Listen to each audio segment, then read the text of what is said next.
Neiman lion hide. So, you need some armor. But steel is just so, well, last millennium.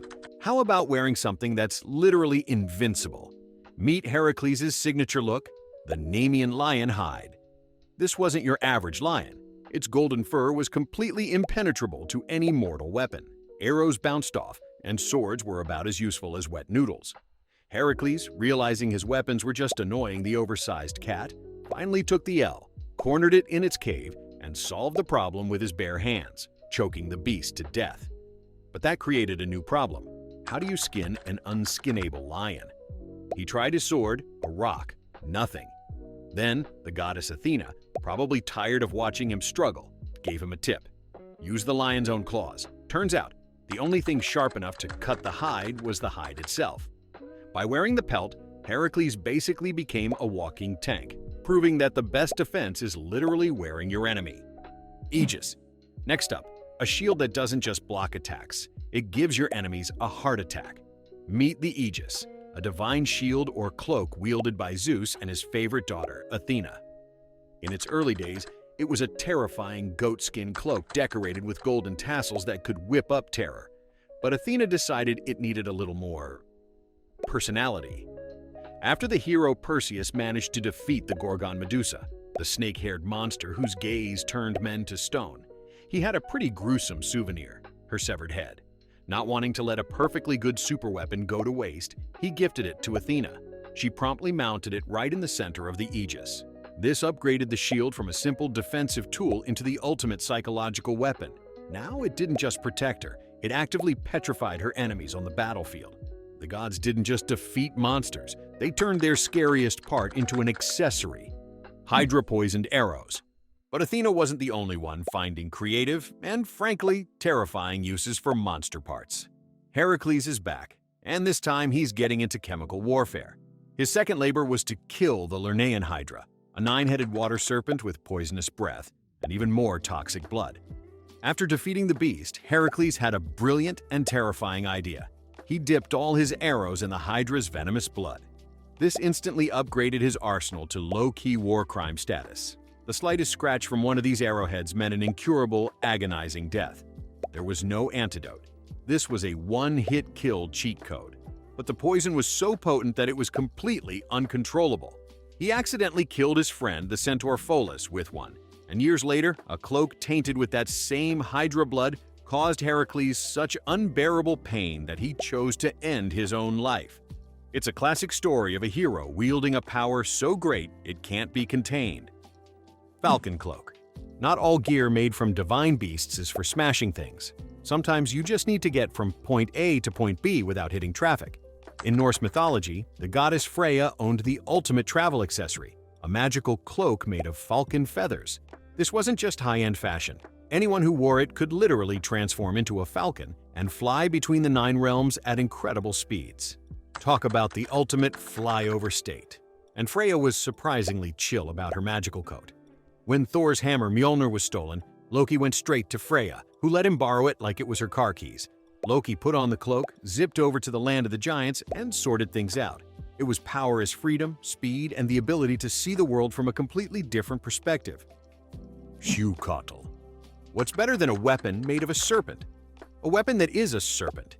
Meet the shoe-cottle or fire serpent, the signature weapon of the Aztec sun and war god Huitzilopochtli.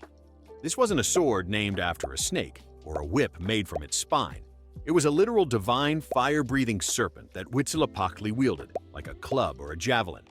He used it to defeat his 400 siblings, the stars, in a massive celestial battle just moments after he was born. This is the ultimate living weapon concept. It's a god-tier beast acting as a personal, reusable missile for its master. Imagine having a rocket launcher that's also your pet. That's the level the Aztecs were on. Gáe Bulg. Alright, let's get gruesome. The Irish hero Cuchulainn had a spear called the Gáe Bulg, which roughly translates to belly spear, and trust me, it lived up to the name. This horrifying weapon was carved from the bone of a giant sea monster, the Curoid, so it was born from monstrous violence. But what made it so terrifying wasn't just its origin. It had to be thrown with the foot, and when it struck an enemy, it entered the body as a single point. But once inside, the spearhead would explode into 30 sharp barbs, shredding the victim's organs from the inside out. The only way to remove it was to literally cut the body apart. It was a guaranteed, agonizing kill. This wasn't just a spear made from a monster. It was a spear that acted like a monster. Not all mythological weapons were designed for such gruesome internal shredding. Some were less about murder and more about style and manufacturing. Gullinbursty. What's better than a magical horse?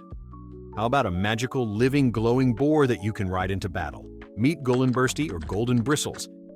This was another masterpiece from the Dwarven brothers Broker and Atri, who made it for the god Freya.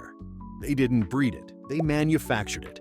The dwarves threw a simple pig's skin into their magical furnace, did their smithing magic, and out came a living boar with a mane of golden bristles that glowed brightly in the dark. Gullinbursty wasn't just a shiny ride either. It could run faster than any horse, traveling through the air and across water with ease. It was the ultimate flex, showing that for the Norse, the peak of craftsmanship wasn't just creating a powerful object, but breathing life right into it. Vajra. Now for a weapon that flips the script. It's not made from a monster, but from a total saint. In Hindu mythology, the god Indra was getting wrecked by a powerful demon named Vritra, who was immune to all normal weapons. Desperate, the gods were told by Vishnu that the only thing that could work was the bones of the sage Dadichi. Why? Because Dadichi had a boon from Shiva that made his bones as hard as diamonds. So the gods went to this holy man and basically said, hey, we need to borrow your spine. And Dadichi, being the ultimate team player, just meditated, willingly gave up his life, and let them take his bones. The divine craftsman forged his spine into the Vajra, a celestial thunderbolt. This weapon's power came not from monstrous rage, but from pure, selfless sacrifice. Gleipnir. How do you chain up a wolf that's destined to end the world? The Norse gods learned the hard way. They tried to bind the monster wolf Fenrir with two massive iron chains, and he snapped them like they were paper. He was just too diesel. Realizing they couldn't outmuscle him, the gods decided to outsmart him. They went to the dwarves, who forged a fetter called Gleipnir. It looked as thin and soft as a silk ribbon, but it was unbreakable. Why? Because it was made from 6 things that don't exist. We're talking the sound of a cat's footfall, the beard of a woman, the roots of a mountain, and the breath of a fish. Fenrir was literally bound by a paradox. You can't flex on the concept of nothing. It was a metaphysical trap, pure logic as a weapon. So, we've had weapons made from saints' bones and weapons made from pure logic. But what if the monster part wasn't the weapon itself, but the factory for an entire army? Dragon's teeth. Here's a weird one from Greek myth. After the hero Cadmus killed a sacred dragon, the goddess Athena told him to pull out its teeth and plant them. Yeah, like corn. Cadmus, who was probably very confused, did it anyway. And the teeth immediately sprouted into a fully armed, fully grown army of fierce warriors called the Spartoi. Not a sword, not a spear, an instant army. Talk about a force multiplier. This wasn't a weapon made from a monster. This was a monster's parts becoming the soldiers. It's the wildest gardening tip in all of mythology. And a way better prize than you'd find in a modern-day cereal box was scepter. Let's head to ancient Egypt. If you were a god or a pharaoh and wanted to show you were in charge, you carried a Waz scepter.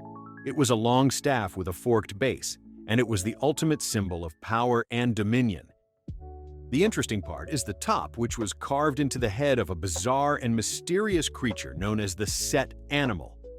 To this day, nobody is quite sure what this thing was supposed to be. It has a long, curved snout and squared-off ears, looking like a weird mix of an aardvark, a donkey, and maybe a fox. This animal was the symbol of the god Set, the powerful and unpredictable lord of chaos, storms, and the desert. Wielding this scepter wasn't just for show, it was a statement. It meant you held the power of chaos itself, but you had it under control. Kusanagi no Tsurugi. Ever find a cool prize in a cereal box? Well, the Japanese storm god Susanoo found a legendary sword inside a giant monster's tail. This is the Kusanagi no Tsurugi, or grass-cutting sword, one of the 3 imperial regalia of Japan, and its origin is pure epic fantasy. After being exiled from heaven, Susanoo came across an elderly couple whose daughters were being eaten by a monstrous eight-headed, eight-tailed serpent called the Yamata no Orochi. Susanoo offered to slay the beast. His plan? Get the monster wasted. He set out 8 giant vats of super-strong sake, 1 for each head. The Orochi drank it all and passed out, allowing Susanoo to chop it into pieces. As he was cutting into the 4th tail, his own sword suddenly broke. Curious, he looked inside and found a magnificent, perfectly forged sword. This was the Kusanagi, a divine treasure hidden within a destructive beast. Japan wasn't the only place where dragons and legendary weapons went hand in hand. Over in China, they took that concept and turned it way up. Green Dragon Crescent Blade. Meet the weapon of China's deified god of war, Guan Yu. His legendary polearm, known as the Green Dragon Crescent Blade, was so famous that history and myth had to team up to explain its power. In the historical novel Romance of the Three Kingdoms, this massive weapon called a guandao was said to weigh over 18 kilograms or 40 pounds, a weight only the superhuman Guan Yu could wield effectively. While the weapon is named for the dragon motif carved into its blade, folklore takes it a step further. One legend claims that the very essence of a green dragon was infused into the weapons during its forging. An even cooler version says that as the blade was being finished, it was quenched not in water, but in the blood of a green dragon. This mythological upgrade helped explain Guan Yu's incredible skill, turning him from a great general into a true martial god. Lyre of Orpheus. Now for a weapon that never drew blood, but could stop an entire army, or even a god. The Lyre of Orpheus. The original lyre was invented by the god Hermes, who started by finding a tortoise shell and stringing it with animal gut. He gave it to Apollo, who eventually gave it to the musician Orpheus.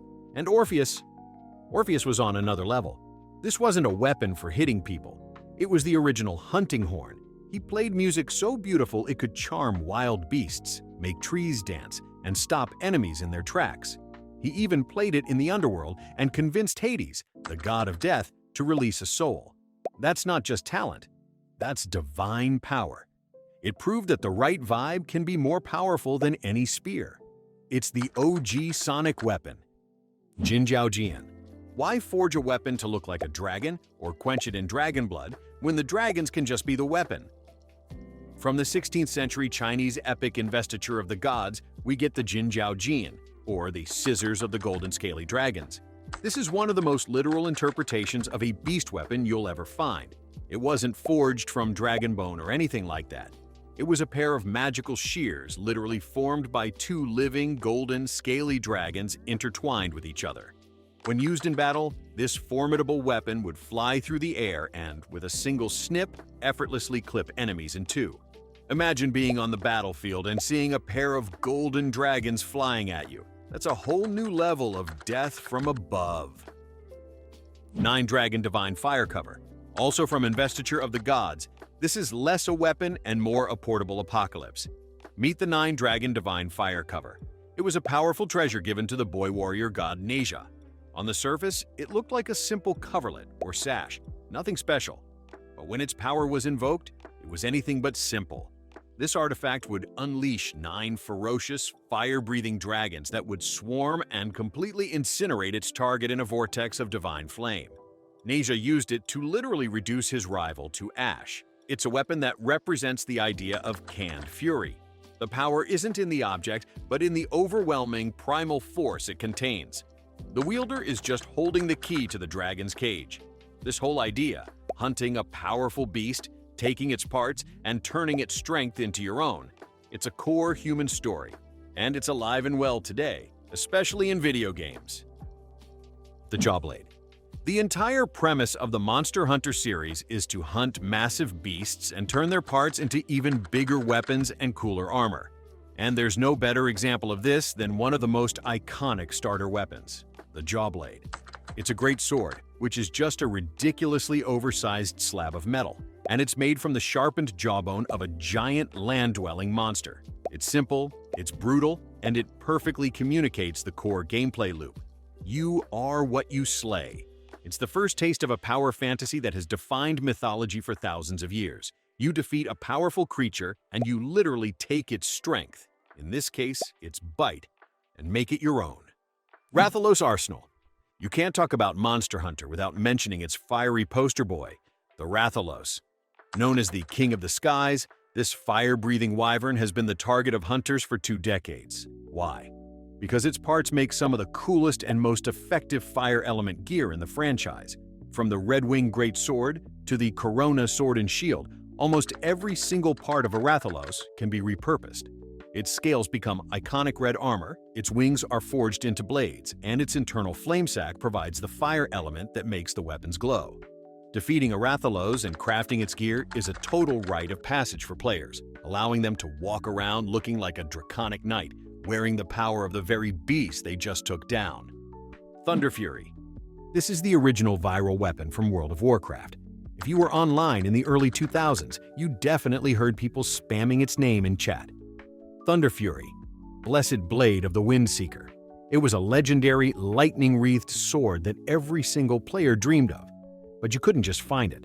Like the Dark Souls weapons, you had to build it.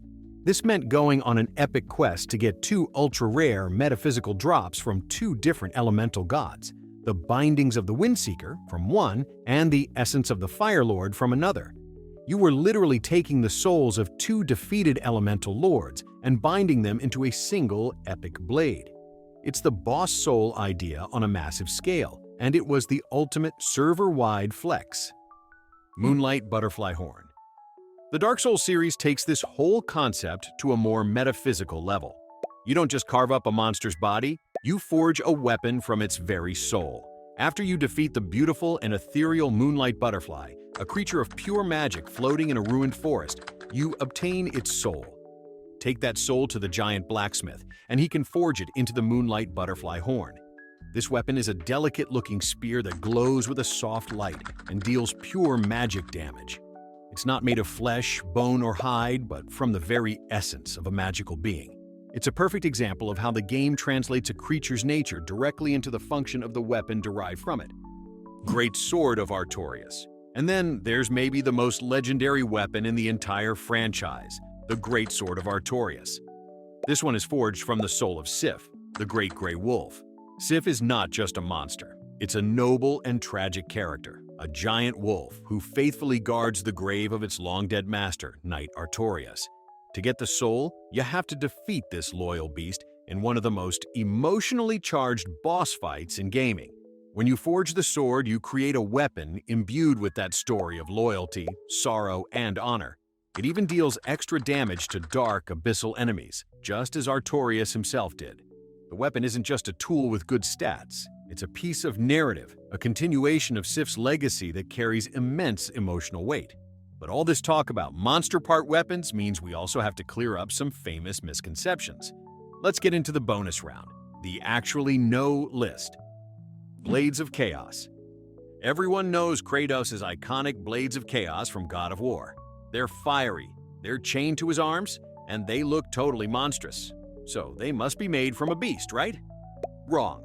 They were forged in the fiery depths of the underworld by the god of war, Ares himself, and then seared permanently onto Kratos' arms as a symbol of his servitude.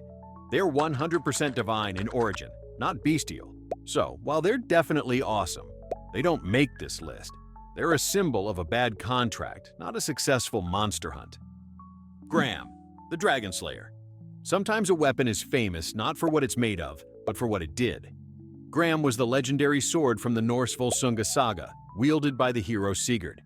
Its claim to fame is that Sigurd used it to slay the dragon Fafnir, a dwarf who had transformed into a dragon out of pure greed. So it's the ultimate dragon-slaying weapon, not a dragon-made one. It's an important distinction. This sword is legendary because it ended a monster's life, not because it started as one. It's the ultimate monster hunting tool, not the trophy. If you enjoyed this, stick around for the next one. And hey, subscribing wouldn't hurt.